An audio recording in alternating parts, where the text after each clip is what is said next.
Forward DEF System Overview. The main components of the DEF system include the DEF tank, DEF header,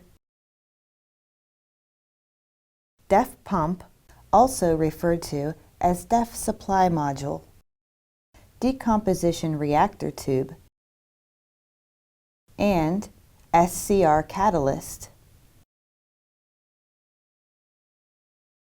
You start with adding diesel exhaust fluid, or DEF, to the DEF tank, but that is only just the beginning.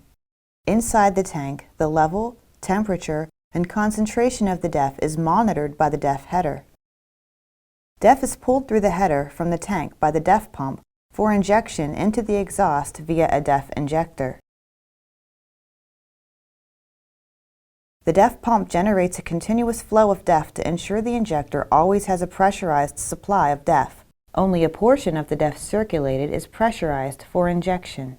Excess DEF is returned to the tank for recirculation. The heat in the exhaust breaks the DEF down into ammonia.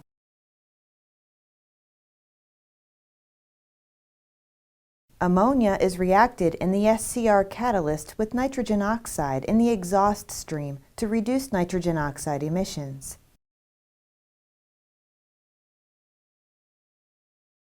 The next section focuses on operation and supporting systems related to each component with more detail.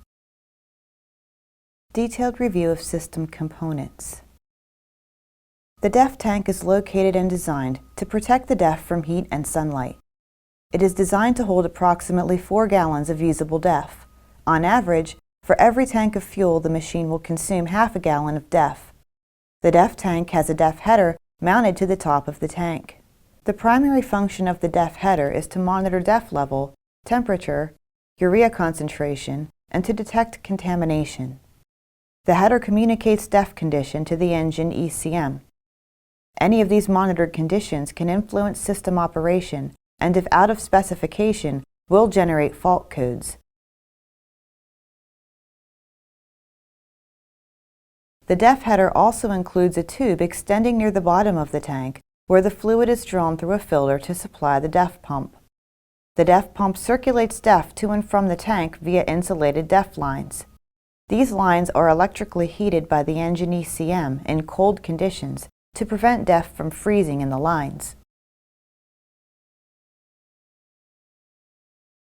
The DEF pump utilizes some of this circulating flow to pressurize the line feeding the DEF injector. The DEF injector is controlled by the ECM to atomize DEF into the DRT, decomposition reactor tube, to mix with the exhaust stream.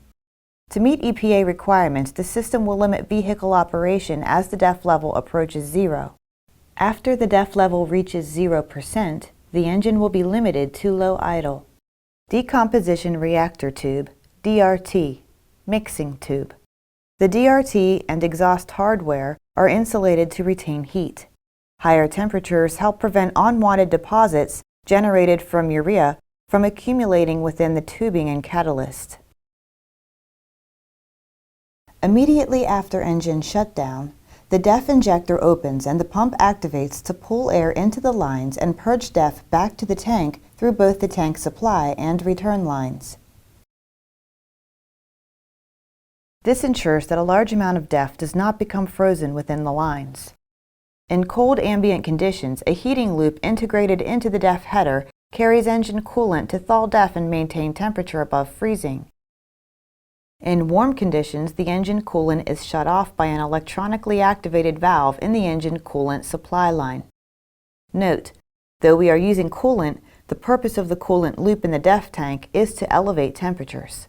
Engine coolant also circulates in separate lines to cool the DEF injector. Note, the valve cycles upon each startup as part of a system check and will then be opened or closed depending on ambient conditions. This concludes the high-level overview of the Forward DEF system. For additional information, refer to the DEF system and after-treatment sections of the machine's operator manual. For more information, contact JLG Customer Support at 1-877-JLG-LIFT or by going online at www.jlg.com.